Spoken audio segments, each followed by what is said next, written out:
to see that area about 3 or 4 days after it took place, because one of my structural engineers actually took me for a tour because he did the building. And I said, I can't believe it. The building was standing solid, and half of the columns were blown out. I mean, so this was an unbelievably powerful building.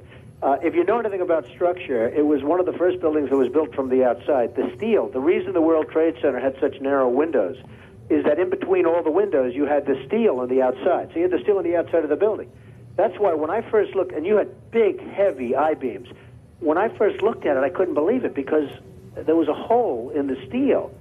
And this is steel that was, you remember the width of the windows in the World Trade Center, folks. I think you know, if you were ever up there, they were quite narrow.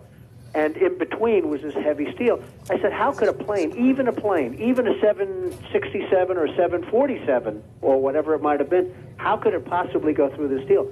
I happen to think that they had not only a plane, but they had